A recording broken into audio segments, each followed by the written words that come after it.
إن الحمد لله وكفى وسلام على عباده الذين اصطفى أما بعد فقد قال الله تعالى في كلامه القديم أعوذ بالله من الشيطان الرجيم بسم الله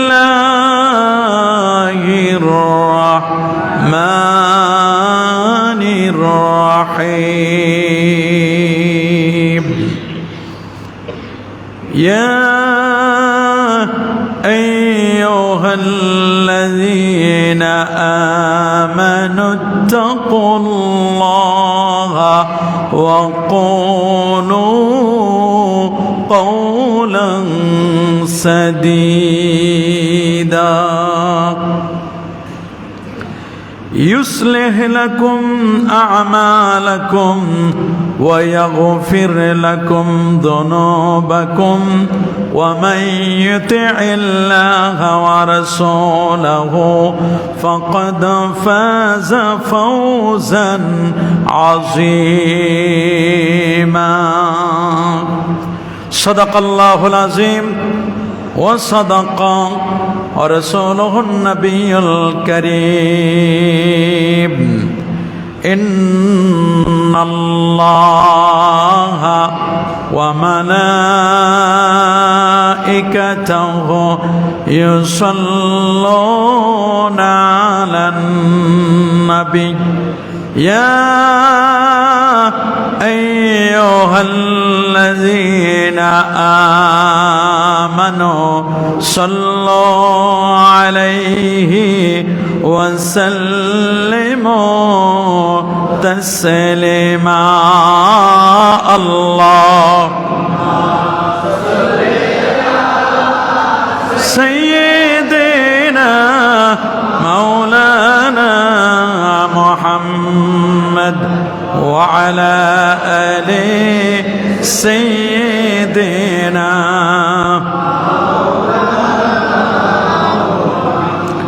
আরেকটু জোরে জোরে মাহাব্বতে পড়ুন আল্লাহুম্মা সাল্লি আলা সাইয়্যিদিনা মাওলানা মুহাম্মদ ওয়া আলা আলি সাইয়্যিদিনা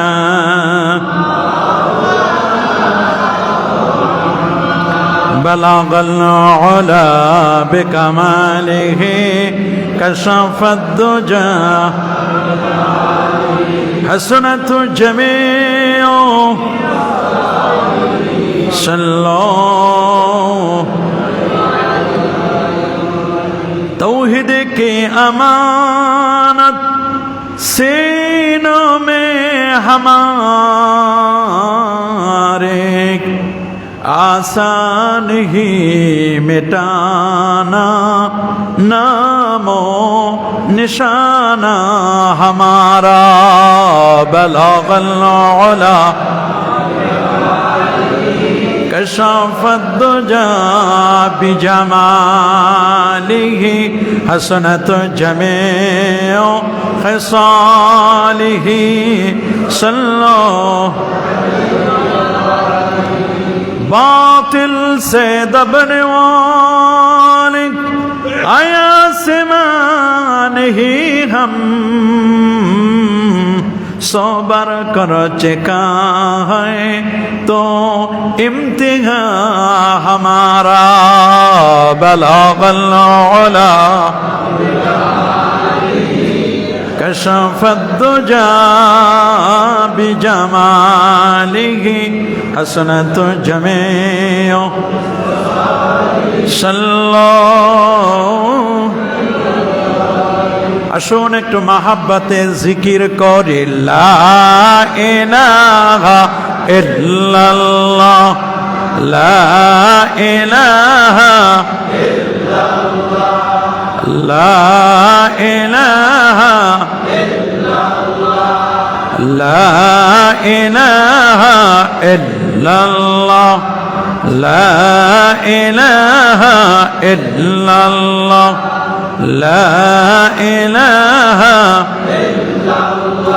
সুবহানাল্লাহ ওয়ালহামদুলিল্লাহ লা ইলাহা সুবহানাল্লাহ ওয়ালহামদুলিল্লাহ লা ইলাহা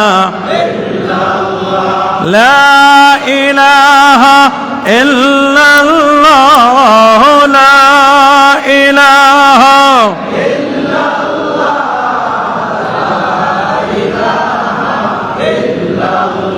حسبي ربي جل الله حسبي ربي جل الله ما في قلبي غير الله نور محمد صلى الله نور محمد صلى الله لا إله إلا الله سبحان الله والحمد لله لا إله إلا الله لا إله إلا الله لا إله إلا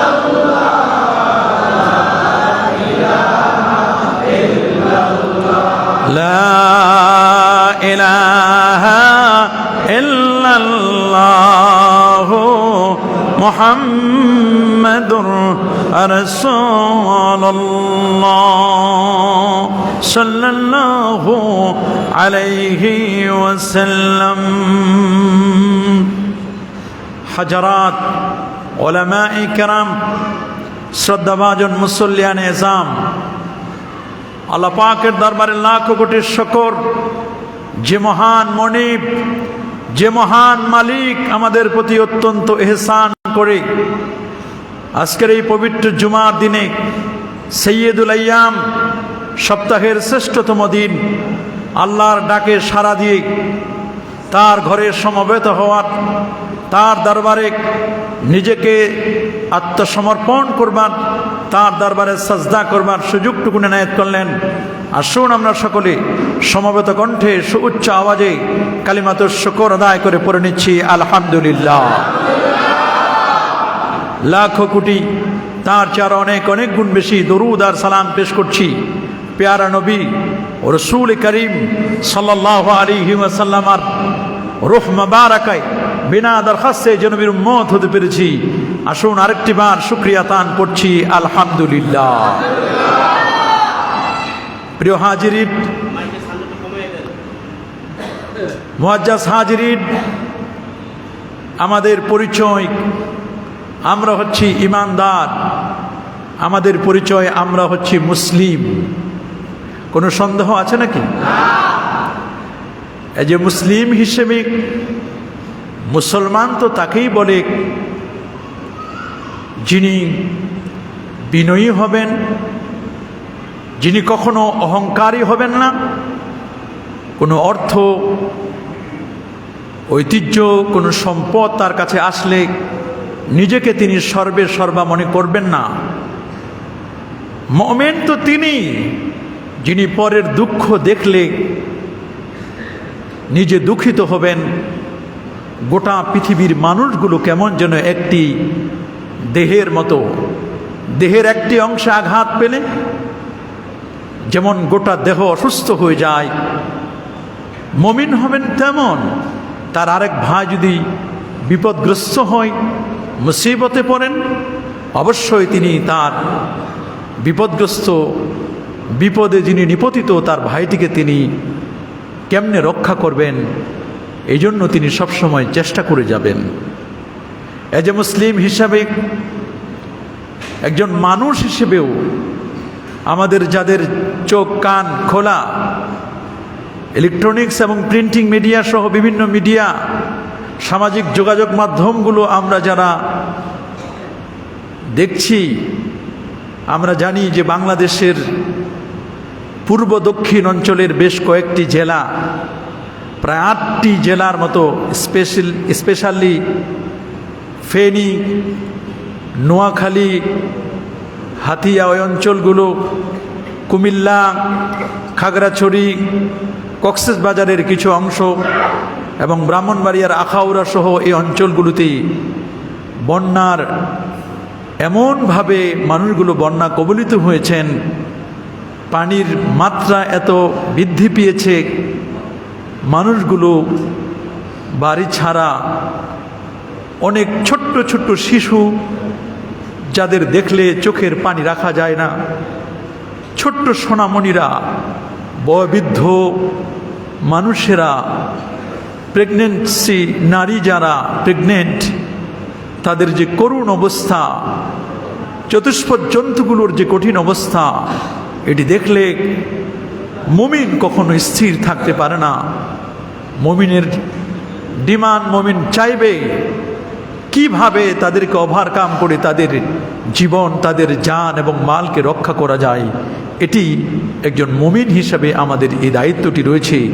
তাদেরকে, আমি যেমন সুখে শান্তিতে বাস করছি, তাদেরকে কিভাবে তাদের জীবনগুলো রক্ষা করব, এই চেষ্টা আমাদের করে যেতে হবে। পেয়ারা হাজিরিন, এই যে বন্যা,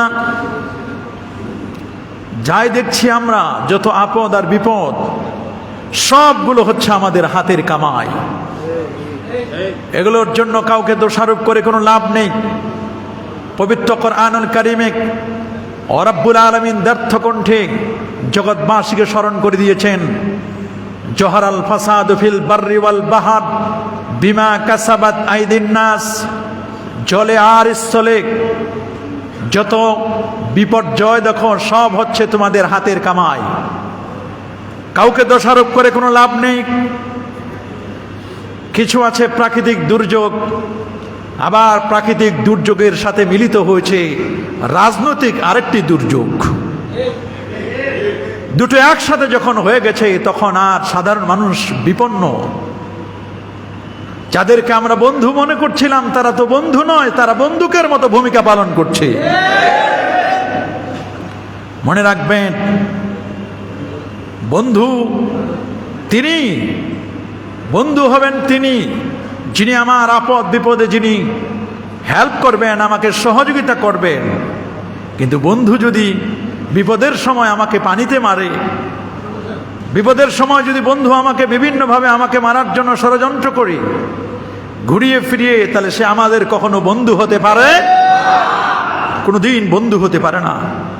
কিন্তু দুঃখজনক হলো সত্য, আমরা বন্ধু চিনি না, শত্রু চিনি না। মনে রাখবেন, ইমানদার যারা, তারা স্পষ্ট। কাফের বেদিন যারা, তারা স্পষ্ট। মাঝখানে একটি দল, এদের চেনা বড় কঠিন, এরা হচ্ছে মুনাফিক। বলেন, এরা কি? মুনাফিক বুঝতে পারে না সে যে কত অন্যায় করছে। কাফেরের চেয়েও খারাপ হচ্ছে মুনাফিক। এই জন্য মুনাফিক যারা, তার রাসূলুল্লাহর কানে কানে কথা বলতো, রাসূলুল্লাহর পাশে বসতো। রাসূলুল্লাহর জুব্বা মোবারকের চেয়ে ওদের জুব্বা আরো 1 বিঘত লম্বা বেশি ছিল। রাসূলুল্লাহর পাগড়ির চেয়ে ওদের পাগড়ি আরো লম্বা ছিল।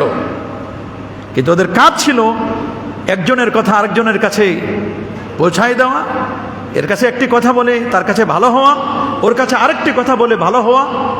আল্লাহ নবী সতর্ক করে দিয়েছিলেন, আইয়ুহান নাস, শুনে নাও মানব জাতি, তাজিদুনা শাররান নাস ইয়াউমাল কিয়ামা, কিয়ামতের দিন ওই লোকটিকে সবচেয়ে তুমি নিকৃষ্ট পাবে, যে লোকটি জালওয়াজাহাইন, দ্বৈত নীতি, ডাবল স্ট্যান্ডার্ড, ডাবল নীতি যে অবলম্বন করে, দোমুখী সাপের মতো। ইয়াতি বিহাউলাইন নাস, একদল মানুষের কাছে এসে বলে যে আপনার চেয়ে ভালো আর কেউ হতে পারে না। এই সেম লোকটি আরেকজনের ওই মুখ দিয়ে, ওই জবান দিয়ে আরেকজনের কাছে বলে উনার চেয়ে খারাপ আল্লাহর জগতে আর কেউ নাই। এক মুখ দিয়ে যারা ডাবল কথা বলে, এরাই হচ্ছে মুনাফিক। ইমানটা শুধু উপরে উপরে লেভেল, আর মনে রাখবেন ভিতরে রয়েছে নবীর সাথে দুশ্মনী। মুনাফিকদের চেহারাটা নিজের আয়নায় দেখলেই সে বুঝতে পারে। আল্লাহ নবীর কাছে কতজনেই তো এসছে, আসে নাই? কাফের বেদিন বেঈমানরা আসছে, মুনাফিকরাও এসেছে, ইমানদাররাও এসেছে। হযরত আবু বকর সিদ্দিক রাদিয়াল্লাহু তাআলা আনহুকে জিজ্ঞেস করা হলো, ইয়া রাসূলুল্লাহ, ইয়া হাবিবাল্লাহ, আপনার কাছে আবু বকর সিদ্দিক রাদিয়াল্লাহু তাআলাকে জিজ্ঞেস করা হলো, ইয়া আবা বকরিন আইয়ুন নাস আহাব্বু ইলাইক, ইয়া আবা বকর, আবু বকর, আপনার কাছে সবচেয়ে পৃথিবীর ভালো মানুষটি কে হতে পারে? সিদ্দিক আকবর রাদিয়াল্লাহু তাআলা তিনি বলেন, এই পৃথিবীর সবচেয়ে ভালো মানুষ কুররাতু আইনি, আমার চোখের পুতুলি, চোখের মণি যিনি, তিনি আর কেউ নয়, তিনি হচ্ছেন আকা মাওলা হাবিবুল্লাহ, হাবিবুর রাসূল, হাবিবুল্লাহ, আল্লাহর যিনি বন্ধু, তিনি রাসূলুল্লাহ সাল্লাল্লাহু আলাইহি ওয়াসাল্লাম, তিনি ছাড়া আমার কাছে আর প্রিয় কেউ হতে পারে না। সেই লোকটি যখন আবু জাহাল, অথবা সাইবার মতো ব্যক্তিদেরকে যখন জিজ্ঞেস করা হলো, বলো তো পৃথিবীর সেরা মানুষকে, সবচেয়ে ভালো কে? আবু জাহাল বলল, আশারুন নাস, আমরা তো দেখছি সবচেয়ে খারাপ মানুষ আমাদের চোখে যাকে আমরা দেখছি, তিনি মুহাম্মদ ছাড়া আর কেউ হতে পারে না। দুজনেই মানুষ, দুজনেই মানুষ, শুধু অভাব, সমস্যা হলো আয়নাত। আপনার একজনের চোখের পাওয়ার হলো এমন ইমানের পাওয়ার, একজনের চোখের চশমার পাওয়ার হচ্ছে ইমানের, আরেকজনের চোখের চশমার পাওয়ার হচ্ছে জাহালাত, কুফর, বেঈমানের পাওয়ার। এই দুটো পাওয়ারের কারণে দুইজন একই চোখ দিয়ে দেখে, একই চশমা দিয়ে দেখে, একই আয়নায় চেহারা দেখে, একজনের কাছে সবচেয়ে সেরা, আরেকজনের কাছে সবচেয়ে নিকৃষ্ট। এই জন্য ইসলামের ক্ষতি কাফের বেঈমানদের দ্বারা জানা হয়েছে, তার চেয়ে বেশি ক্ষতি হয়েছে মুনাফিকদের দ্বারা। রাসূলুল্লাহর কাছে মুনাফিকদের লিস্ট যেমন ছিল, আব্দুল্লাহ ইবনে হুযাফা রাদিয়াল্লাহু তাআলার কাছে নবীজির লিস্টটা দিয়ে গিয়েছিলেন। আল্লাহু আকবার বলেন। এই জন্য আমাদের এই বন্যা বলেন, দুর্যোগ বলেন, প্রাকৃতিক দুর্যোগ বলেন, যত দুর্যোগ আছে, এই দুর্যোগগুলো, এই সুবাদে একদল মানুষ কিন্তু আছে, সুযোগ সন্ধানী মানুষগুলো ঘোলা পানিতে মাছ শিকার করার জন্য। কি বলেন, আছে না? এই দুর্যোগ যদিও প্রাকৃতিক দুর্যোগ আছে, তারপরও কিছু মানুষের ক্রিয়েটও আছে, আমাদের কারণে এগুলো হয়েছে। আমরা বন্ধুও চিনি না, আমরা শত্রুও চিনি না। মনে রাখবেন, যারা আমাদের মুসলমানদেরকে নিধন করে, হিন্দুস্তানের উগ্রবাদী হিন্দু যারা, হাজারো মুসলমানকে তারা কিন্তু হত্যা করেছে। কথা বলেন। কাশ্মীরে লক্ষ লক্ষ মুসলমানকে হত্যা করেছে। বাবরি মসজিদ আমাদের মুসলমানদের ইতিহাস এবং ঐতিহ্য, ভারতের বাবরি মসজিদকে ধ্বংস করেছে। সীমান্তে আমাদের নিরীহ বাঙালি আমাদের ভাইদেরকে পাখির মতো গুলি করে হত্যা করেছে। আমার দেশের স্বাধীনতা, সার্বভৌমত্ব নিয়ে যারা ছিনিমিনি খেলা শুরু করছে, এরা আমাদের কোনোদিন, সে যাই হোক, এরা কোনোদিন আমাদের বন্ধু হতে পারে না। কথা বলুন, কোনো কি ভেজাল আছে? ক্লিয়ার কাট কথা। কোরআন বলে দিয়েছে, লা ইয়াত্তাখিজুল মুমিনুনাল কাফিরিনা আউলিয়া মিন দুনিল মুমিন। মুমিন কখনো কাফের বেদিন বেঈমানকে, মুশরিককে কখনো বন্ধু বানাতে পারে না। আমাদেরকে মনে রাখতে হবে, কাকে আমি বন্ধু বানাবো, কাকে আমি শত্রু বানাবো, এটা আমাকে ভালো করে বুঝে নিতে হবে। আজকে বর্তমান পৃথিবীতে দুটো জিনিসের বড় অভাব। বলেন কয়টা? সবাই বলেন না। এ বাবা, কয়টা জিনিসের বড় অভাব? এক একজনকে যদি এক এক ভাবে জিজ্ঞেস করি, বলেন তো দেশের কি অভাব, উনি বলবেন দেশের খাদ্যদ্রব্য সমস্যা, এই সমস্যা, এক একজন এক এক কথা বলবে। কিন্তু আমি তো দেখতেছি বর্তমান আমার বাংলাদেশ কেন গোটা পৃথিবীতে দুটো জিনিসের অভাব। এক হচ্ছে মহান রব্বে কারিম আল্লাহ পাকের ভয় নাই আমাদের হৃদয়ে। কথা বলেন। আল্লাহর ভয় আমাদের হৃদয় থেকে উঠে গেছে। আল্লাহর ভয়টা যেন ডাউনলোড করা হয়, আল্লাহর ভয়টা যেন আমাদের হৃদয়ে থাকে। এই জন্য করোনা, বন্যা, আপদ, বিপদ, কত কিছু আল্লাহ দেন, তারপরে আল্লাহকে আমরা ভয় করতে পারি না। সাপকে ভয় পাই, রাসেলস ভাইপারকে ভয় পাই, পুলিশকে ভয় পাই, র্যাবকে ভয় পাই, সেনাবাহিনীকে ভয় পাই, আয়না ঘরকে ভয় পাই, আরেকজনের শত্রুতাকে ভয় পাই, আল্লাহ এবং আল্লাহ রসুলকে ভয় পাই না। জাহান্নামকে আমরা ভয় পাই না। কথা বলেন। ভয় পাইতে হবে কাকে? আল্লাহ আমার সব কিছু দেখছেন, তিনি বুঝছেন, শুনছেন, সব তিনি দেখেন, বুঝেন, শুনেন, সে আল্লাহকে আমরা ভয় পাই না। এই আল্লাহর ভয়, নীতি নৈতিকতা আমাদের এমন ভাবে দূরে সরে যাচ্ছে আমরা নীতি নৈতিকতা থেকে। এটাই হচ্ছে আমি মনে করি বাংলাদেশের সবচেয়ে বড় অভাব। আল্লাহর ভয় আমাদের হৃদয়ে নাই। যদি কারো হৃদয়ে আল্লাহর ভয় থাকে, এই লোকটি কখনো দুর্নীতি করতে পারে না। আল্লাহর ভয় থাকলে একজন মানুষকে পাখির মতো গুলি করে হত্যা করতে পারে না। আল্লাহর ভয় থাকলে সুদ গ্রহণ করতে পারে না, ঘুষ দিতে পারে না। আল্লাহর ভয় যদি থাকে, কোনো মানুষ কোনো মানুষের প্রতি জুলুম করতে পারে না, নির্যাতন করতে পারে না, মানুষের ইজ্জত হনন করতে পারে না। আল্লাহর ভয় থাকলে দ্বৈত নীতি, ডাবল স্ট্যান্ডার্ড, দ্বিমুখী নীতি অবলম্বন করতে পারে না। কথা বলেন ঠিক কিনা? এটা হলো প্রথম। আর দ্বিতীয় যেটি অভাব, সেটা হচ্ছে হক, সত্য কথা বলার ক্ষেত্রে আমরা ভয় পাই। সাদাকে সাদা বলতে হবে, কালোকে কালো বলতে হবে, বৃহস্পতিবারকে বৃহস্পতিবার বলতে হবে, শুক্রবারকে শুক্রবার বলতে হবে। 2 2 4 হবে, এটা কোনোদিন 3ও হবে না, 5ও হবে না। 2 2 4কে 4 বলবো, সাদাকে সাদা বলবো, কালোকে কালো বলবো। এটা যতক্ষণ বলতে পারবো ততক্ষণ বুঝতে হবে আমি কামেল মুমিন, আমি একজন আল্লাহওয়ালা মুমিন, ঈমানদার। যখন এই কথা আমি বলতে পারছি না, হক কথা বলার পিছনে আমার পিছনে যখন গোয়েন্দা ফিট করে দেওয়া হবে, এই গোয়েন্দাকে আমি ভয় পাচ্ছি, কিন্তু আমার আল্লাহকে ভয় পাচ্ছি না। মা ইয়ালফিজু মিন কাউলিন ইল্লা লাদাইহি রাকিবুন আতীদ। মানুষ জবান থেকে যা বের করবে প্রত্যেকটি কথার কড়াই গন্ডা আল্লাহ হিসাব নেবেন। এই কথা যদি আমি আল্লাহর দরবারে যদি এই কথাগুলো যে আমি কি কথা বলছি আমার আল্লাহর কাছে জবাবদিহি করতে হবে, আল্লাহর কাছে প্রত্যেকটি কথার জবাবদিহি করতে হবে, তাহলে কিন্তু মানুষ হক কথা বলতে কখনো পিছপা হতো না। আল হাক্কু মুররুন, হক কথা সত্য, সত্য কথা যেটা, হক কথা যেটা, এটা তিক্ত। হক কথা ভালো লাগে না। কথা যত সিধা, কিছু কিছু মানুষের জন্য এটা তত অসুবিধা। কিন্তু সিধা কথা বলার জন্য নির্দেশ দিয়েছেন কে? কথা বলেন না, কে দিয়েছেন? সূরাতুল আহজাব 70 নম্বর আয়াতে রব্বুল আলামিন জানান দিচ্ছেন, ইয়া আইয়ুহাল্লাযীনা আমানুত্তাকুল্লাহ। হে ইমানদার বান্দাগণ, তোমরা আল্লাহকে ভয় করো। আল্লাহকে ভয় করতে হবে। আর অন্য কোনো মানুষকে আমরা ভয় করি না করি, কিন্তু ভয় করতে হবে একমাত্র কাকে? যিনি হচ্ছেন আমার রব, যিনি আমাকে সৃষ্টি করেছেন, সে রবকে আমাদের ভয় করতে হবে। ইত্তাকুল্লাহ। কাকে ভয় করবো আমরা? আল্লাহর ভয় মানে কি? আল্লাহর ভয়টা বুঝতে হবে। আল্লাহর ভয় কাকে বলে? আল্লাহর ভয় হচ্ছে ইমতিসাল আওয়ামির ওয়াল ইজতিনাবু আনিন নাওয়াহি। আল্লাহ যা করতে বলেছেন তা বাস্তবায়ন করা, আর আল্লাহ যা নিষেধ করেছেন তা থেকে বিরত থাকা। এটাই হচ্ছে আল্লাহ পাকের ভয়। এটার নামই হচ্ছে তাকওয়া, এটাই হচ্ছে খাশিয়াতুল্লাহ। আল্লাহকে যারা ভয় করেন তাদের কোনো দুনিয়াতে কোনো টেনশন থাকে না, আর আখিরাতেও কোনো চিন্তা থাকে না।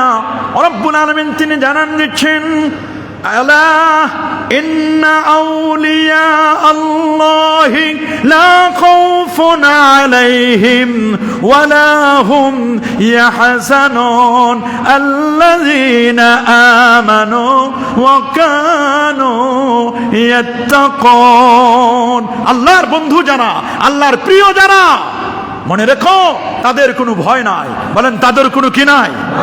যেমন দুনিয়াতে তাদের কোনো ভয় নাই, আখিরাতেও তাদের কোনো টেনশন নাই। তারা কখনোই কোনো ধরনের সুবিধা লাভের জন্য অথবা কখনোই দুনিয়ার কোনো ফ্যাসিলিটি লাভের জন্য সাদাকে কালো, কালোকে সাদা বলতে পারে না। যদি সাদাকে কালো, কালোকে সাদা বলে, তাহলে বুঝতে হবে তার ইমানের মধ্যে খললিয়াত এসে গেছে, ইমানের মধ্যে ত্রুটি এসে গেছে। কথা বলেন ঠিক কিনা? আল্লাহ রাব্বুল আলামিন বলেন, ওয়ামান ইয়াত্তাকিল্লাহ, যে ব্যক্তি আল্লাহকে ভয় করবে, ইয়াজআল লাহু মাখরাজা, রব্বুল আলামিন তার জন্য বের হওয়ার একটা এক্সিট, একটি রাস্তা আল্লাহ বের করে দিবেন। ওয়া ইয়ারযুকুহু মিন হাইসু লা ইয়াহতাসিব, এবং রব্বুল আলামিন তার রিজিকের বন্দোবস্ত করবেন। কোথা থেকে রিজিকের বন্দোবস্ত করবেন এটা একমাত্র রব্বুল আলামিন তিনি জানেন। আল্লাহু আকবার। আল্লাহ বলেন, তোমরা আমাকে ভয় করো।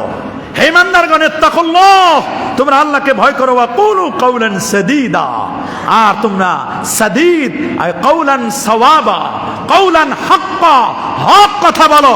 বলেন কি কথা? আরো জোরে বলেন। হক কথা বলতে হবে, নির্দেশ কার? কিন্তু আজকে আমরা হক কথা কই বলতে পারি? হক কথা বলতেই তো সমস্যা হয়ে যায়। কথা বলেন না কেন? হক কথা বলতেই তো সমস্যা হয়ে যায়। সর্বত্র মিথ্যার ফুলঝুরি চলছে। কথা বলেন না? মিথ্যার মিথ্যা, সব জায়গায় মিথ্যার ফুলঝুরি। আপনি অফিস বলেন, আদালত বলেন, ব্যবসা বাণিজ্য, সব জায়গায় শুধু মিথ্যা। কথা বলেন না?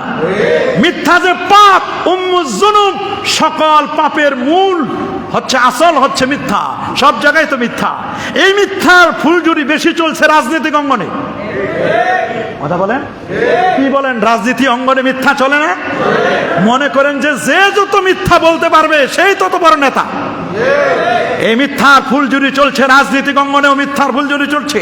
যেখানে জনকল্যাণে মানুষের রাজনীতি হওয়ার কথা, এখন জনকল্যাণে রাজনীতি না হচ্ছে, জনকল্যাণে নয় বরং জনগণের কল্যাণ যাওয়ার রাজনীতি। এই রাজনীতি কখনো আমরা চাই না। কথা বলেন ঠিক কিনা? মানবের কল্যাণ হবে, মানবের কল্যাণ হবে, এই রাজনীতি আমরা চাই। কথা বলেন?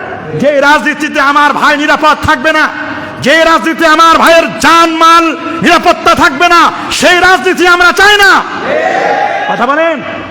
জনকল্যাণমূলক কাজ, আলহামদুলিল্লাহ সারা বাংলাদেশের মানুষগুলো এখন কঠিন একটি মুসিবতের সময়। বৈষম্য বিরোধী আন্দোলনের স্টুডেন্ট যারা, ইসলামী দল যতগুলো রয়েছে, সবগুলোর নাম বললে তো সময় লাগবে।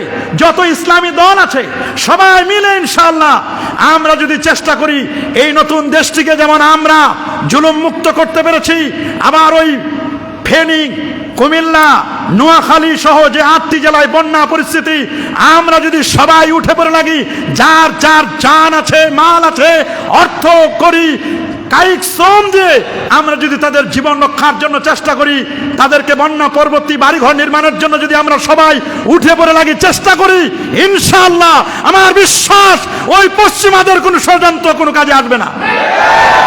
কথা বলুন। তবে আমাদেরকে উদ্যমী হতে হবে।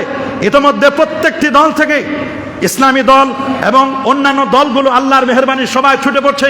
আমাদের বাংলাদেশ সেনাবাহিনী যেভাবে খেদমত করে যাচ্ছেন, ছোট্ট ছোট্ট শিশুগুলোকে কোলে নিয়ে নিজের জীবন বিপন্ন হয়ে যাচ্ছে, ওই মুহূর্তে ছোট্ট শিশুকে কোলে নিয়ে মাথায় নিয়ে এদের জীবন রক্ষার জন্য বাংলাদেশ সেনাবাহিনী সহ ছাত্র আন্দোলনের বিভিন্নভাবে তারা কিন্তু নেমে পড়েছে।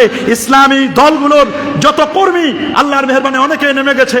ইতোমধ্যে অনেক দরবার প্রতিষ্ঠান, বিভিন্ন দল তারা কিন্তু অর্থ ঘোষণা করছে।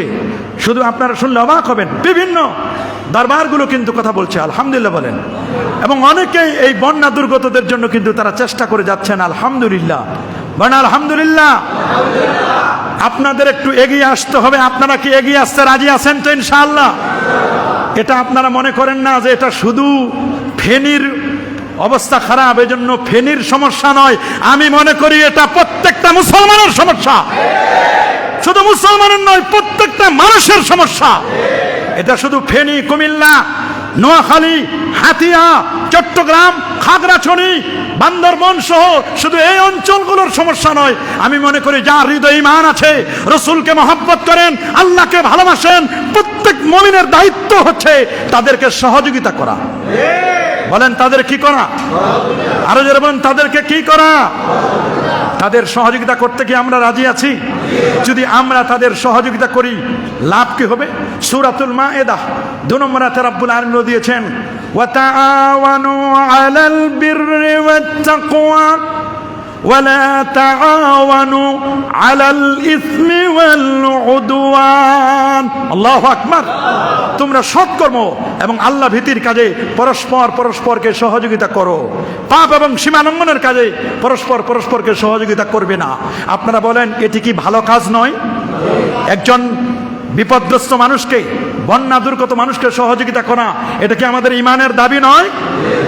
সহিহ মুসলিমের 2699 নম্বর হাদিসে প্যারা নবী রাসূল করিম সাল্লাল্লাহু আলাইহি ওয়াসাল্লাম 1500 বছর আগে উম্মতকে সতর্ক করে দিয়েছেন, উম্মত শুনে নাও, আমার কোন উম্মত যদি বিপদগ্রস্ত হয়, বন্যা দুর্গত হোক, আগুনে পুড়ে যাক, অথবা যে কোনো বিপদে যদি তুমি মুসলমানকে, তোমার কোনো ভাইকে, আমার কোনো উম্মতকে, আল্লাহর কোনো বান্দাকে যদি সহযোগিতা করা হয়, আল্লাহ রাসূল বলেন ওয়াল্লাহু ফি আউনিল আবদে মা দামাল আবদু ফি আউনি আখি, আল্লাহ ততক্ষণ পর্যন্ত ওই বান্দার প্রতি আল্লাহ তাআলা সাহায্য অব্যাহত রাখবেন যতক্ষণ পর্যন্ত বান্দা আরেক ভাইয়ের বিপদে সহযোগিতা করবে। আল্লাহু আকবার।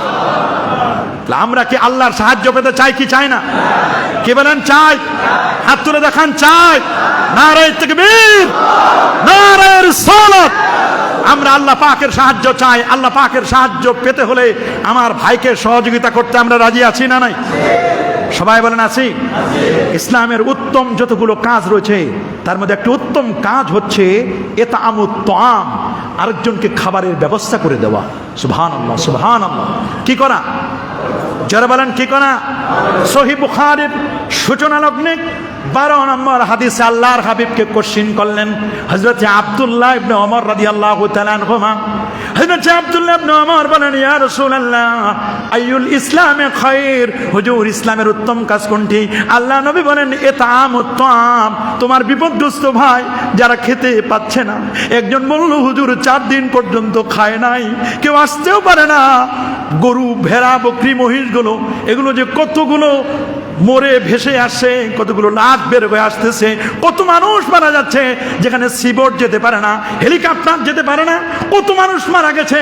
আর যারা বেঁচে আছে অনেকে 4 দিন 5 দিন পর্যন্ত খায় না, তাদের জন্য একটু খাদ্যের ব্যবস্থা করে দেওয়া, শুকনো খাবার, আপনার একটি বেলার খাবার, একদিনের বেতন থেকে যদি আমরা ওদেরকে একটু সহযোগিতা করতে পারি, আমার বিশ্বাস, আমার আকীদা, এই উসিলায় আল্লাহ তাআলা জটিল কঠিন আপদ বিপদ থেকে আল্লাহ আমাদেরকে রক্ষা করবেন। কি বলেন? আমরা কি তাদের সহযোগিতা করব না?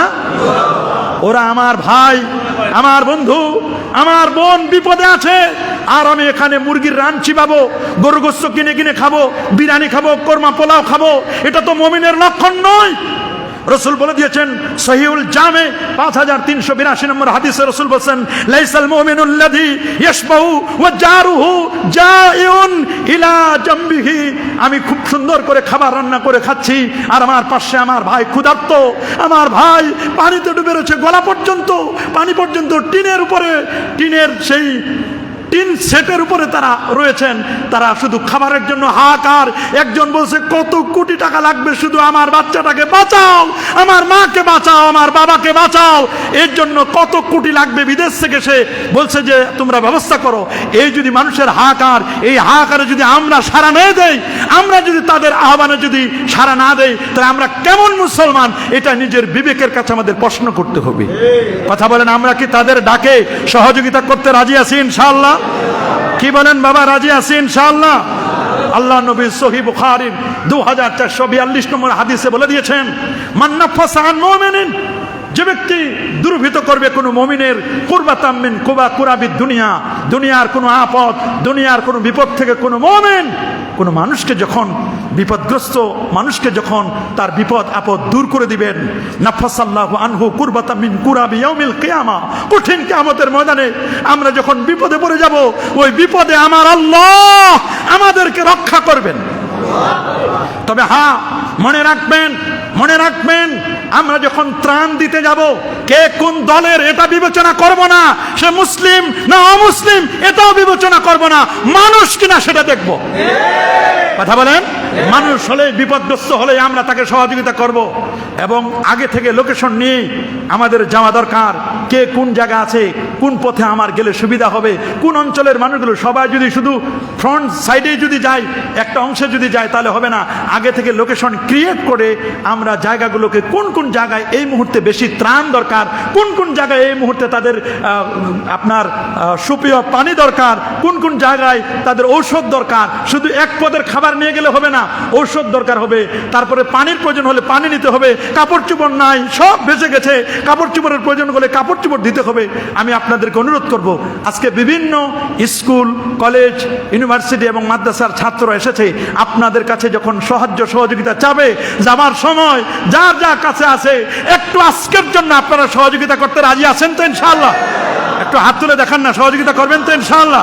ইনশাআল্লাহ আমরা সহযোগিতা করব। ইতিমধ্যে অনেকেই অনেকভাবে সহযোগিতা করছে। আমাদের অনেক টিম বোর্ড নিয়ে সিবোর্ড নিয়ে অনেকেই চলে গেছেন, আবার আমরা যাব ইনশাআল্লাহ। বিভিন্নভাবে ব্যবস্থাপনা হচ্ছে। তো এই জন্য ইসলামী দলগুলো বিভিন্ন দরবার আমি দেখেছি এবং পত্রিকায়ও এসেছে, সারসিনা দরবার থেকে প্রায় $1.5 কোটি মতো তারা বাজেট ঘোষণা করছেন যে তাদের সহযোগিতা করা যায়। আরও যত ইসলামী দলগুলো আছে আলহামদুলিল্লাহ প্রত্যেকটা দলের কর্মীরা নেমে পড়েছে, আলহামদুলিল্লাহ বলে। এইরকম সমস্ত পীর মাশায়েখদের দরবারে এতদিন যারা হাদিয়া খাইছে, মানুষের কাছে এতদিন কিনেছে, কথা বলে না কেন, এতদিন হাদিয়া নিছে না, পীরেরা হাদিয়া দিবে, এখন সময়কে দিবে। কেউ খালি নিতে জানে, দিতে জানে না, নিতেও হবে, দিতেও হবে। হুজুররা হাদিয়া এতদিন নিছেন, এখন হাদিয়া দেন, ওদেরকে বিপদগ্রস্ত মানুষদেরকে দিতে হবে। আমি সমস্ত ইসলামী বলেন আর অন্যান্য যারা আছে, যে দলের হোক না কেন, নিজের ব্যক্তিগত উদ্যোগে যে যেভাবে পারি, যেখান থেকে পারি, যার যতটুকুন ক্যাপাবিলিটি আছে, আমি আপনাদেরকে অনুরোধ করব, বিনয়ের সাথে অনুরোধ করতে চাই, বাবা একটু আপনার দ্বারা যদি এক ভাই যদি বিপদ থেকে উদ্ধার হয়, আমার বিশ্বাস এটা আপনার নাজাতের উসিলা হতে পারে। কি বলেন, পারে না? তো আমরা ইনশাআল্লাহ এই চেষ্টা অব্যাহত রাখবো কি রাখবো না? কি বলেন, রাখবো কিনা? সুনান তিরমিজি রাসূলুল্লাহ 1924 নম্বর হাদিসে রাসূল বলে দিয়েছেন, ইরহামু মান ফিল আরদ, জমিনবাসীর প্রতি তুমি রহম করো, ইয়ারহামুকুম মান ফিস সামা, আসমান যিনি আছেন তিনি তোমাদের প্রতি রহম করবেন। আমি যদি এদের প্রতি দয়া পরবশ হই, এদের প্রতি যদি রহম করি, তাহলে আল্লাহ আমার প্রতি রহম করবেন। আল্লাহর দয়া আমাদের দরকার আছে না নয় বাবা? কি আছে না? তারপরে আস-সুন্নাহ ট্রাস্ট শুনেছি প্রায় এরাও কত টন জানি, প্রায় কয়েক কোটি টাকার বাজেট তারা পেশ করেছে, আলহামদুলিল্লাহ। তারপরে আমাদের হেফাজতে ইসলাম বলেন, জামাতে ইসলাম বলেন, আরো যত দল, বিএনপি বলেন, আরো যত দল আছে, সব দলের কথায় সবাই নেমে পড়বো আমরা। এই বিপদ একার না, বিপদ সবার। কথা বলেন না কেন? এই বিপদ সবার। আমি যদি মমিন হই, কথা বলেন না কেন, সবাই যে যেখানে আছি সবার পক্ষ থেকে আমরা যদি সহযোগিতার হাতটা বাড়াই দিই, তাহলে মনে রাখবেন, আমাদের হাত বাড়ায় দিলে ওরা কমপক্ষে আমাদের এই সামান্য উপকার পেয়ে তারা যদি আল্লাহর কাছে দোয়া করা লাগবে না, হাত তুলে যদি বলে, আল্লাহ এদের উসিলায় তুমি আমাদেরকে তুমি হেফাজত করেছো, এই দোয়া এটাই যথেষ্ট। হাত তুলে দোয়া করতে হবে এমন কোনো শর্ত নয়, শুধু এতটুকু পেয়ে যদি খুশি হয়, তাদের মুখে যদি একটু হাসি ফোটাতে পারি, আমি মনে করি এটা বিশাল কিছু। আল্লাহু আকবার বলেন। তা আমরা ইনশাআল্লাহ তাদের প্রতি একটু সহযোগিতার হাত বাড়ায় দিব তো ইনশাআল্লাহ। কি বলেন, দিব না? অবশ্য আমরা সবাই সহযোগিতার হাতটুকুন আমরা ইনশাআল্লাহ বাড়াই দেব। রাসূলুল্লাহ সাল্লাল্লাহু আলাইহি ওয়াসাল্লাম তিনি কিন্তু বলে দিয়েছেন, তুমি শত্রু চিনে নাও, বন্ধুকে চিনে নাও। শত্রু আমাকে চিনতে হবে, বন্ধু আমাকে চিনতে হবে। কি চিনব কিনা? এই জন্য আল্লাহ নবী ১৫০০ বছর আগে গাজওয়ায়ে হিন্দের কথা বলে গেছেন। বলেন কিসের কথা? আরো জোরে বলেন। গাজওয়ায়ে হিন্দ আল্লাহ নবী বলে দিয়েছেন ১৫০০ বছর আগে। গাজওয়ায়ে হিন্দের কথা নবী পাক সাল্লাল্লাহু আলাইহি ওয়াসাল্লাম তিনি সুন্দর করে বলে দিলেন দুটো হাদিসে, যে হাদিস দুটা সুনানুন নাসাই এবং মুসনাদে আহমদ, এই দুটো কিতাবের মধ্যে হাদিস আসছে। খুব গুরুত্বপূর্ণ একটি বিষয় খেয়াল করবেন। ইমাম নাসাই রহমাতুল্লাহ আলাইহি বাবু গজওয়াতিল হিন্দ এ নামে একটি বাব কায়েম করেছেন। আল্লাহু আকবার বলেন। আর যেমন আল্লাহু আকবার। হযরত আবু হুরায়রা রাদিয়াল্লাহু তাআলা হাদিসটি বর্ণনা করেছেন। সুনানুন নাসাই 3173 নম্বর হাদিস। আল্লাহ নবী ওয়াদানা রাসূলুল্লাহ সাল্লাল্লাহু আলাইহি ওয়াসাল্লাম গাজওয়াতাল হিন্দ, আল্লাহ নবী হিন্দুস্তানের যুদ্ধের ব্যাপারে নবীজি আমাদেরকে ওয়াদা দিয়েছেন। আল্লাহু আকবার বলেন। হযরত আবু হুরায়রা রাদিয়াল্লাহু তাআলা বলেন, ফাইন আদরাকতুহা, যদি আমি এই যুদ্ধটি পেয়ে যাই, গজওয়ায়ে হিন্দ, সিন্ধু, হিন্দুস্তান এবং সিন্ধু প্রদেশ, পাকিস্তান, ভারত, শ্রীলঙ্কা, আফগানিস্তান সহ এই অঞ্চলগুলোকে বোঝানো হয়েছে। আল্লাহ নবী বলেছেন ওয়াদানা রাসূলুল্লাহ সাল্লাল্লাহু আলাইহি ওয়াসাল্লাম, আল্লাহ নবী আমাদেরকে ওয়াদা দিয়েছেন, আল্লাহ নবী আমাদেরকে প্রতিশ্রুতি দিয়েছেন। গাজওয়াতাল হিন্দ, গাজওয়া মানে যুদ্ধ, হিন্দ মানে হিন্দুস্তানের যুদ্ধ। বলেন কিসের যুদ্ধ? গাজওয়াতাল হিন্দ, হিন্দুস্তানের যুদ্ধের কথা নবীজি আমাদেরকে কি করে দিয়েছেন? ওয়াদা দিয়েছেন। হযরত আবু হুরায়রা বলেন, ফাইন আদরাকতুহা উনফিক ফিহা নাফসি ওয়া মালি, আমি আমার জীবদ্দশায় যদি গাজওয়ায়ে হিন্দ যদি আমি পেয়ে যাই, আমি আমার জীবন এবং আমার সম্পদ আমি সবটুকুনই গাজওয়ায়ে হিন্দের জন্য আমি ব্যয় করব। রাসূলুল্লাহর প্রিয় সাহাবী হযরত আবু হুরায়রা রাদিয়াল্লাহু তাআলা বলেন, আমি যদি আমার জীবদ্দশায় গাজওয়ায়ে হিন্দ হয়, আমি যদি এটা পেয়ে যাই, তাহলে আমার জান এবং মাল দিয়ে আমি এটা কি করব? মোকাবেলা করব। আল্লাহু আকবার বলেন। সহযোগিতা করব। উনফিক মানে আমি খরচ করব। রাসূলুল্লাহর প্রিয় সাহাবী আবু হুরায়রা বলেন, এই গাজওয়ায়ে হিন্দ যদি আমি পেয়ে যাই, এটা যদি কখনো হয় আমার জীবদ্দশায়, তাহলে আমার জান মাল দুটো দিয়ে আমি সহযোগিতা করব, ব্যয় করব। কে বললেন? রাসূলুল্লাহর প্রিয় সাহাবী হযরতে আবু হুরায়রা রাদিয়াল্লাহু তাআলা।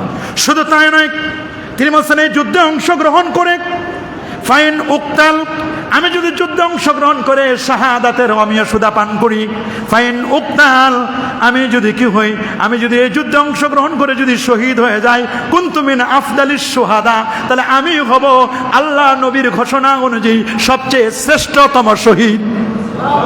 শ্রেষ্ঠ শহীদ হবার কথা বলেছেন। আমি হব শ্রেষ্ঠ শহীদ, আমি হব শ্রেষ্ঠ শুহাদাদের অন্তর্ভুক্ত। ওয়াইন আরজিক, আর আমি যদি গাজওয়াতুল হিন্দে অংশগ্রহণ করে যদি আমি কি করতে পারি, সেখানে যদি শহীদ হতে না পারি, আমি যদি ফিরে আসি, তাহলে আমি তো গাজী হব, শহীদ হতে পারবো না।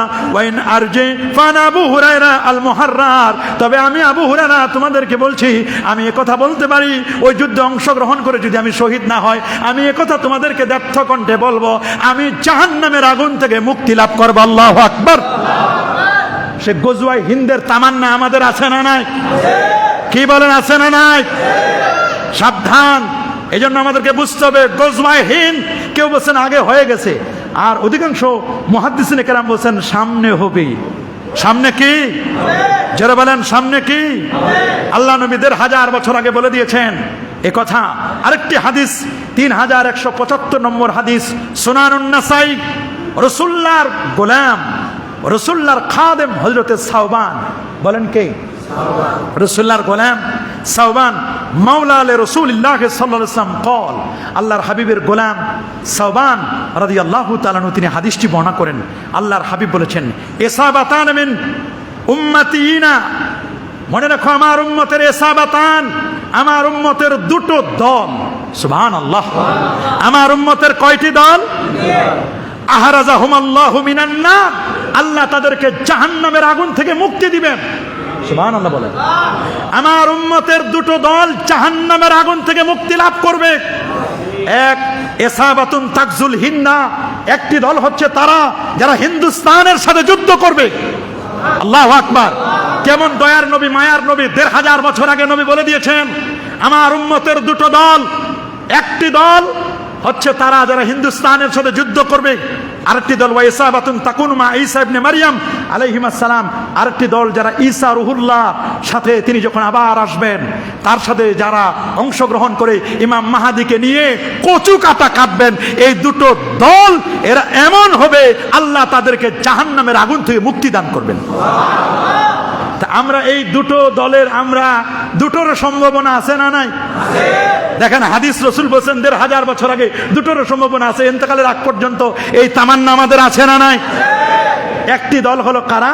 তাকজুল হিন্দা, যারা হিন্দু, সিন্ধু এবং আমাদের পশ্চিমে যারা আছেন, পশ্চিমের কথাই বললাম, খালি পশ্চিমে তো নাই, উত্তরেও আছে, কি বলেন আছে না? পূর্বেও আছে, সব দিক থেকেই আছে, পূর্বেও আছে, পশ্চিমেও আছে, সব দিকে মোটামুটি আছে। আর পালাবার জায়গা আছে আমাদের, কি আর বলবো, সাগর ছাড়া আইনাল মাফার, পালাবার তো জায়গাই দেখি না। কথা বলেন। তবে হ্যাঁ, আল্লাহ যদি কাউকে হেফাজত করেন, হেফাজতের দায়িত্ব কার হাতে? কেউ আমাদেরকে টলাতে পারবে না। যে ফারাক্কা বাঁধ নির্মাণ করা হলো যে উদ্দেশ্যে, সেই উদ্দেশ্য তো তাদের মূলত সফলতা আসে নাই, বরং উল্টা আমাদের উপর একটা চাপ সৃষ্টি হয়েছে। যারা বলেন টিপাই মুখ বাদ বলেন, ফারাক্কা বাদ বলেন, আমরা মুসলমান, আমরা বাঙালি, ২০ কোটি মানুষের ৪০ কোটি হাত, এই হাত দিয়ে যদি পদ্মা ব্রিজ হয়, ফারাক্কার পাশে আরেকটি বাঁধ নির্মাণ করতে আমরা সক্ষম হব। কি বলেন, আমাদের পক্ষে এই সক্ষমতা আছে না নাই? এটা আমরা বিশ্বাস করি, আমরা বিশ্বাস করি, আমরা পারি, আমরা পারবো ইনশাআল্লাহ। আমাদের দেশের অ্যাসেট কম নাই। কে দিয়েছেন অ্যাসেট? আল্লাহ তো দিয়েছেন। গ্যাস দিয়েছেন, কে দিয়েছেন? আল্লাহ দিয়েছেন। তৈলের খনি কে দিয়েছেন? শুনেছি স্বর্ণের খনিও নাকি আছে। আমার কক্সবাজারের মতো এত সুন্দর মনোরম দৃশ্য আর কথাও নয়, আছে নাকি? কি বলেন, আছে নাকি? এই কক্সবাজার বলেন, সুন্দরবন বলেন, এত সুন্দর দৃশ্য যারা আসে এরা পাগল পারা হয়ে যায়। এ দেশটি এত সুন্দর, এমন দেশটি কোথাও তুমি খুঁজে পাবো না। এই এত সুন্দর দেশ আমরা কোথাও খুঁজে পাবো না। তবে এই দেশের সম্পদগুলোকে যথাযথভাবে ইউটিলাইজ করতে হবে। এ দেশের মানুষকে সৎ হতে হবে, কর্মঠ হতে হবে। হিংসা, বিদ্বেষ, হানাহানি, খুনাখুনি, মারামারি, কাটাকাটি, দুর্নীতি যদি বন্ধ হয়, এদেশ সোনার বাংলাদেশ সত্যি সোনা ফলবে দেশে। আমাদেরকে হতে হবে সৎ। কি হতে হবে? কিন্তু পরিচয় দিতে গিয়ে তো সেটা করছি না। আমরা পরিচয় দিই আমি বাঙালি। বাঙালি পরিচয়ের চেয়ে আরো সবচেয়ে বড় পরিচয়, বাঙালির চেয়ে বড় পরিচয় আমি মুসলিম। আগে আমার পরিচয় মুসলিম, তারপর আমি বাঙালি। আগে বাঙালি নয়, আগে মুসলিম। রাসূল বলে দিয়েছেন, মা মিন মাউলিদিন ইল্লা ইউলাদু আলাল ফিতরা। প্রত্যেকটি শিশু জন্মগ্রহণ করে ফিতরাতের পর দিন কবুলের যোগ্যতা নিয়ে। সুম্মা ইউহাব্বিদানাহু আও ইউনাসসিরানাহু আও ইউমাজ্জিসানাহু। এরপর তাকে ইহুদির ঘরে জন্ম হলে ইহুদি হয়, খ্রিস্টানের ঘরে জন্ম নিলে খ্রিস্টান হয়, মাজুসি আগুন পূজারীর ঘরে জন্ম নিলে আগুন পূজারী হয়। কিন্তু দিন গ্রহণের যোগ্যতা নিয়ে সে পৃথিবীতে আসে। তাহলে আমি মুসলিম হিসেবে জন্মগ্রহণ করি, আমার প্রথম পরিচয় আমি মুসলিম। জোরে বলেন, আমার পরিচয় কি? আরো জোরে, আমার পরিচয় কি? একটা আঙ্গুল উপরের দিকে আল্লাহকে সাক্ষী দিয়ে বলেন, আমার পরিচয় কি? আমি মুসলিম। এ কথা কি কখনো আমরা বিপদে পড়লে কি আমরা এই মুসলিম কথাটা ভুলে যাব? বিপদে পড়লে কি দাড়ি পরিবর্তন করে দিব? আরে কিছু আছে দরবেশ আর কিছু আছে ধরবেশ। অনেকে বেশ ধরে, কথা বলেন, কি করে? আমরা কি বেশ ধরবো নাকি? আমি চিন্তা করে দেখলাম, দুনিয়াতে মানুষ এক অপরাধী আরেক অপরাধীর দিকে ধরায় দেয়। আমি চিন্তা করি, আল্লাহ আখিরাতে কি হবে? এ দুনিয়াতে অবস্থা, এই দুনিয়াতে। আখিরাতের অনেক চিত্র আল্লাহ দুনিয়াতে মাঝে মধ্যে দেখায়। তো একজনকে গ্রেফতার করে নিয়ে যাচ্ছে, বলে ভাই খালি আমি একাই না, আরেকজন আমার সাথে আছে। বলে তো ওনাকে তো চিনতে পারি নাই। আমি চিন্তা করে দেখলাম, হাই হাই, ওরে ধরাই দিচ্ছে। দেখছেন নি, এই সময় তো কমপক্ষে বাঁচানোর কথা। আমি কিন্তু কোন রাজনীতি বক্তব্য দিতে চাই না। আমার বক্তব্যটা হলো এই যে, আমি চিন্তা করলাম দুনিয়াতে একটু বিপদে পড়ছে, আরেক বন্ধুরে বাঁচাইলো না, তাহলে হাসরের দিন কি হবে? আরেকজনের গ্রেপ্তারের সংবাদ আসছে ইসের মধ্যে, পেপার পত্রিকায়। কি হয়েছে? উনি নাকি উনার এক ছোট্ট ছেলের সাথে, মানে ছোট বলে যাই হোক, তার এক আত্মীয়র সাথে মানে একটু মোবাইল দেখতেছিল, গেমস খেলতেছিল। ওকে নিষেধ করছে, হ্যাঁ গেমস খেলো না। নিষেধ করছে, বলে ঠিক আছে গেমস খেলতে আমার নিষেধ করতেছো, ঠিক আছে। 999-এ ফোন দিয়ে ধরাই দিছে আসামি। বলে যারে খুঁজতেছেন সে তো এখানে স্বীকার করা আছে, খালি ধরে নিয়ে যান। আমি চিন্তা করলাম, আপন আত্মীয় স্বজন যদি দুনিয়াতে যদি এই অবস্থা হয়, আরে আখিরাতের ময়দানে আল্লাহ তাআলা জিজ্ঞেস করবেন, কারে নেতা বানাইছিলা? নেতারে যে কোন অবস্থা বড় কঠিন। সাদাতানা কুবারাউনা, আমরা যাদেরকে নেতা বানাই তারা আল্লাহ ওয়ালা। যারা বলেন আমরা যাদেরকে নেতা বানাবো সে যেন আল্লাহ ওয়ালা হয়, ইমানদার হয়, আল্লাহর ভয় থাকে। কথা বলেন, আদালত, ইনসাফ, দুর্নীতি মুক্ত ব্যক্তি যখন আল্লাহ ওয়ালা হবে, ঈমান আকীদা যখন মজবুত হবে, তখন ওই ব্যক্তিকে আমি নেতা বানাবো। কথা বলেন। তবে আমরা যে যাই বলি না কেন, যত বড় আমরা ভাবি, মনে রাখবেন, কাগজ কাট কাট ঘুরি বানা কর, উড়াতি হায় আসমান মে। তুমি মনে করছো আমি অনেক উপরে চলে গেছি, আমার ক্ষমতা অনেক উপরে। কাগজে কাটা কাটা ঘুরি বানা কর, উড়াতি হায় আসমান মে। ঘুর বেচারা কে করেগা? তুমি কোন ভবনে থাকে, কি করো? মনে করছো কেউ দেখে না, কেউ জানে না, কেউ বুঝে না। সব ভবনের খবর আল্লাহ রাখেন। কি বলেন, রাখেন না? ঘুর বেচারা কে করেগা, রসি মাওলার হাত মে। আমার আল্লাহর হাতে সুতাটা আছে, যখন আল্লাহ টান দিবেন পালাবারও সময় পাবা না, স্বাক্ষর করারও সময় পাই না। কথা বলেন না কেন? অনেকের তো স্বাক্ষর করারও ক্ষমতা থাকে না। এই জন্য মনে রাখবেন, এটা শুধু একজন ব্যক্তিকে কেন্দ্র করে নয়, আপনার আমার একই অবস্থা। যেদিন আল্লাহ আমাকে টান দিবেন দুনিয়া থেকে, আমি দুনিয়াতে আর ছেলেকে বলে যেতে পারবো না, বাবা ওই ব্যবসাটা দেখিও, কথা বলেন না কেন? ব্যবসা দেখবা, ওই মাদ্রাসা দেখবা, প্রতিষ্ঠান দেখবা, এই কথা বলারও সুযোগ হবে ইজা যা আজালুহুম লা ইস্তাখিরুনা সাআতাও ওয়া লা ইস্তাকদিমুন। মৃত্যু এমন, এক সেকেন্ড আগেও না পরেও না, পালাবার কোনো পথ নাই। যে যতই কিছু করি না কেন, কুল ইন্নাল মাউতাল্লাযী তাফিরুনা মিনহু ফাইন্নাহু মুলাকীকুম, সাক্ষাৎ করবেই মৃত্যু। যত বড় মনে করেন, মনে করছেন আপনি অনেক বড় হয়ে গেছেন, কিন্তু আপনি তো একসময় ছোট ছিলেন। কাইফা তাকফুরুনা বিল্লাহি ওয়া কুনতুম আমওয়াতা, কিভাবে তুমি আল্লাহকে অস্বীকার করো? তুমি ছিলে মৃত। তুমি কি ছিলে? অনস্তিত্ব থেকে আমি আল্লাহ তোমাকে অস্তিত্বে আনলাম, আনার পরে তুমি ছোট্ট ছিলে ইঁদুরের মতো। কিসের মতো? দেখেন না, দেখেন ছোট্ট বাচ্চা এখন ইঁদুরের মতো দেখতে, আস্তে আস্তে করে বড় হয়েছ। তো গত জুমার আলোচনা ফু দিছে, ইঁদুর থেকে কি হয়ে গেল? এত তাড়াতাড়ি ভাগ হয়ে গেছে, ইঁদুর থেকেই ভাগ হয়েছে। ইঁদুর থেকে হয়েছে কি? বিড়াল। বিড়াল থেকে কি হয়েছে? কুকুর থেকে, শিয়াল থেকে বাঘ। বাঘ হওয়ার পরে গেছে, মনে করছে এইটাই তো বাঘ। বাঘের উপর কি আবার টাক আছে? বুঝে নাই সে, বাঘের উপরেও টাক আছে। আছে না? আছে না? দেখা যায় না, সিংহ মামা আছে। কি আছে? সিংহ মামা বলছে আমার ঠিক মতো চাঁদা দেও না। বলে যে আচ্ছা ঠিক আছে। আসে বলছে হুজুর বিপদ, আমার সিংহ বানায় দেন। দিছে সিংহ বানাইয়া, এবার গেহে দেন না, 3-4 দিন পর্যন্ত খাবার নাই, কঠিন এক অবস্থা। এখন সিদ্ধান্ত নিয়েছে খাবার যেহেতু পাচ্ছি না, জীবন তো বাঁচাইতে হবে, নিজের তো এক্সিটের রাস্তা বের করার লাগবে। এক্সিটের রাস্তা বের করার জন্য বসে যেই হুজুরের ফু দিয়ে কি হলো? সিংহ হয়েছে। কি হয়েছে? বলছে হুজুর আপনারে খাইতে চাই। যে জনগণের ভোট নিয়ে, ম্যান্ডেট নিয়ে আপনি ক্ষমতায়, সেই জনগণকে যদি আপনি মারতে চান, তাহলে জনগণের কাছে আরো ফু আছে না? জনগণ কিন্তু ফুটা শুধু দিয়ে দিছে। কথা বলেন না কেন? জনগণ কি দিছে? কয় তারিখ জানি ফুটা দিল? আগস্টের। ও আচ্ছা আচ্ছা, আগস্টের 5 তারিখে ফু, এমন ফু দিল, ওই আগের জায়গায় আবার জনগণ জনগণে রয়ে গেল। মনে রাখবেন, মানুষ তো জনগণ থাকে, আপনি সাধারণ মানুষ। আজকে আমি কি সাধারণ না? একথা কখনোই হবে না যদি আল্লাহ আমার তৌফিক দেয়। আমি তো দেশের কোনো একটা বড় পর্যায়ে যাইতে পারে, যাব না, এটা বিশ্বাস নাই আমার। কখনো মন্ত্রিত্ব আমরা চাই না, আমরা মন্ত্রীর চেয়ারগুলো পরিষ্কার করতে চাই। কথা বলেন না কেন? হতে পারি না? আমি তো জনগণ। এখন আমি যদি মনে করি, চেয়ারে বসার পরে যদি মনে করি আমি অনেক কিছু বড় হয়ে গেছি, কিন্তু আপনাদের কাছে কিন্তু ফু আছে। হুজুর আপনার এই খতিবগিরির চেয়ারে বসাইছি, নামানোর কাজটা কিন্তু আমাদের হাতেই আছে, ফু কিন্তু আপনাদের হাতে আছে। আমি যদি অন্যায় করি, আপনারাই আবার আমার টেনে নামাইবেন। হুজুর এরকম হয় না? অনেক ইমামরে টেনে নামায় না?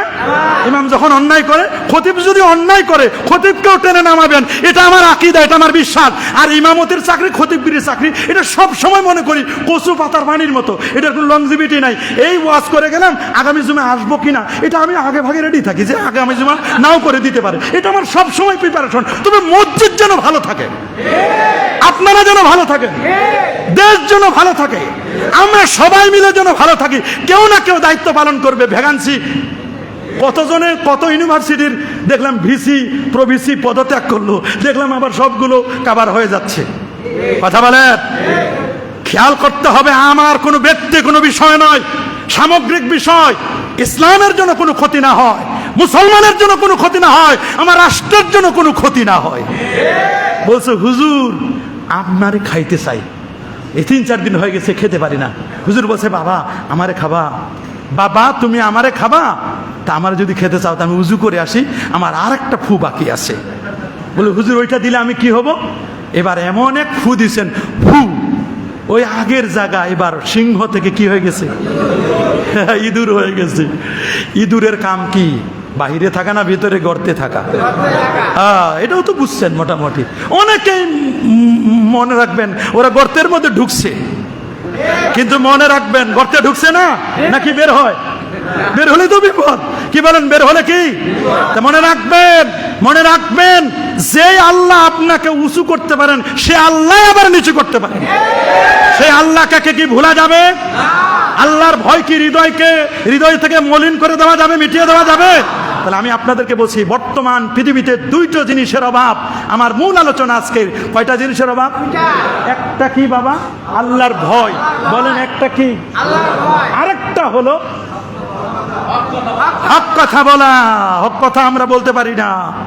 আর আল্লাহর ভয় আমাদের নাই। সাপরে ভয় পায়, সাপ দেখলে 3টা লাভ দেয়, তেলা পোকা দেখেও লাভ দেয়। কথা বলেন, কথা বলেন। এই জন্য জায়গাটাও যেমন পবিত্র, ভালো লোককে বসাতে হবে, এটা আমাদের দায়িত্ব। আমি শুনেছি বাংলাদেশের ভোটার নাকি প্রায় 12 কোটির মতো। কত? এটা একটা হিসাব দিলাম আপনাকে, 12 কোটি ভোটার। কত? তার মধ্যে থার্ড জেন্ডার ভোটার আছে শুনছি 950টা, মানে 1000-এ ধরলাম। কত? রংপুরের দেখা গেল এই কিছুদিন আগে যে নির্বাচন হলো, নির্বাচনে শুনছি থার্ড জেন্ডার একজন এমপি পদে সে দাঁড়াইছে। কি পদে? ভালো কথা, দাঁড়া, কোনো আপত্তি নেই। তো কথা হলো থার্ড জেন্ডারের ভোট 950টা, ভোট পাইছে 22,500। কত? হিসাবটা মিলাই দেখেন, ভোট পাইছে কত? আমি চিন্তা করে দেখলাম, আমরা বাঙালি, আমরা মুসলমান, যখন নেতা বানাতে যাব তখন এটাও চিন্তা করা দরকার, নেতার মধ্যে তার নীতি নৈতিকতা আছে কি নাই, আল্লাহর ভয় আছে না নাই, নাকি মসজিদের বাক্স চুরি করে খাইবে, এটাও বুঝতে হবে। কথা বলেন ঠিক কিনা? আমি বলি না যে কেউ খায়, কিন্তু এমনও শুনেছি মসজিদের টাকা সুদে লাগাইছে। আমার কাছে ফতোয়া আসছে, মসজিদের বাক্সের উপর একটার পর একটা বাক্স দিয়ে দিয়ে দিয়ে মসজিদের ঘড়ি চুরি করছে, মাইক চুরি করছে, ফ্যান চুরি করছে। এরকম সংবাদ পেপার পত্রিকা আমরা দেখি না? এই জন্য নেতা বানানোর সময় আল্লাহর ভয় আছে এমন ব্যক্তি, নেকামল, নামাজি, মুত্তাকি, পরহেজগার, এমন ব্যক্তিকে আমরা নেতা বানাবো। আমি চিন্তা করলাম ওই থার্ড জেন্ডার 950 জনই শুধু ভোট দেয় নাই, ওর জাতিগোষ্ঠীরে, তৃতীয় লিঙ্গকে, হিজড়া যারা দিয়েছে, আরো অন্যান্য। তাহলে আমরা দেওয়ার সময় চিন্তা ভাবনা করে দেই না যে কোন জায়গায় দিতেছি, নেতাটা কারে বানাচ্ছি, এটা আমরা চিন্তা করি না। এই জন্য খুব চিন্তা ভাবনা করবেন, হুজুগে হলে হবে না। কথা বলেন। রাসূল বলেছেন লা তাসআলিল ইমারা, নেতৃত্ব চেয়ে নিও না। আল্লাহর পক্ষ থেকে যদি নেতৃত্ব আসে, এটা আল্লাহর পক্ষ থেকে আসলে তোমাকে সহযোগিতা করা হবে। আর যদি তুমি চেয়ে নাও, প্রত্যাশী হও, তাহলে মনে রাখবা এটা জগদ্দল পাথরের মতো তোমাকে চাপায় দেওয়া হবে। আমরা কি নেতৃত্ব চেয়ে নিব? তবে হ্যাঁ, কখনো কখনো নেতৃত্ব চেয়ে নেওয়াও জায়েজ আছে, যখন সমাজের মধ্যে দুর্নীতি, অন্যায়, অপকর্ম বেড়ে যাবে। যেমন হযরত ইউসুফ আলাইহিস সালাম, মিশরের অবস্থা যখন কঠিন, তখন তিনি অর্থ মন্ত্রণালয়ের দায়িত্বটি তিনি নিজে নিয়েছিলেন, যে এদেশটারে দুর্ভিক্ষ চলবে, এদেশে এখন ঠিক করা দরকার, অর্থনীতির দায়িত্বটা তিনি গ্রহণ করেছিলেন। প্রয়োজনে নেওয়াও দরকার আছে, তবে যদি ওই যেই লাউ সেই কদু হয়, এইরকম কদু আমরা দেখতে চাই না। কথা বলেন। আলহামদুলিল্লাহ, গত সপ্তাহে আমাদের মাননীয় কাউন্সিলর মহোদয় তিনি বলেছিলেন যে মসজিদ কমিটি, যেহেতু একটা মসজিদের একটা কমিটি